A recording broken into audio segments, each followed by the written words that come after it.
लोरेंजा से आई हुई वो औरत मलेशिया एयरलाइंस की फ्लाइट MH370 की मुसाफिर में थी। ये फ्लाइट 8 मार्च 2014 को अचानक गायब हो गई और आज तक वापस नहीं आई। MH370 इस फ्लाइट का कोई अता पता नहीं चला। ना तो जहाज मिला, ना ही उसमें बैठे लोगों का कोई निशान। जब ये कहानी दोबारा सामने आई तो दुनिया हिला गई। इन्वेस्टिगेशन के बाद मलेशिया अथॉरिटीज ने कंफर्म किया, हाँ, ये वही औरत है जो 2014 में इस फ्लाइट के साथ गायब हुई थी।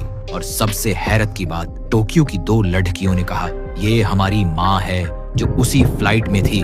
सब लोग खामोश हो गए जब उन्होंने उस औरत का चेहरा देखा। चेहरा बिल्कुल वही था जैसा 2014 में था। ना एक झुर्री, जैसे वक्त ने उसे छुआ ही नहीं। उसकी आंखें वही पुरानी थीं, लेकिन उनमें कुछ और था, जैसे उसने कुछ ऐसा देखा हो जो इंसान देखकर लौट नहीं सकता। लोग कहते हैं, आखिर कोई इंसान 10 साल बाद वापस आए और एक दिन भी बूढ़ा ना हो, ये कैसे मुमकिन है? साइंस के पास जवाब नहीं, लेकिन कुरान में जिक्र है, अल्लाह ने कई दुनियाएं बनाई हैं और हर एक का अपना निजाम है। हो सकता है ये औरत किसी ऐसी जगह चली गई हो जहां वक्त रुक जाता है, जहां एक पल में साल बीत जाते हैं और जो वहां जाए लौट कर भी पहचाना नहीं जा सकता। सोचो, एक औरत जो 2014 में आसमान में गायब हो गई और फिर एक दिन बिल्कुल वैसे ही लौट आई जैसे वक्त उसके लिए रुक गया हो। क्या ये सिर्फ कोइंसिडेंस है या कोई राज है जो हम समझ नहीं सकते? क्या मुमकिन है कि MH370 का राज सिर्फ एक हादसा नहीं बल्कि एक सिग्नल हो, एक निशानी कि इंसान सिर्फ एक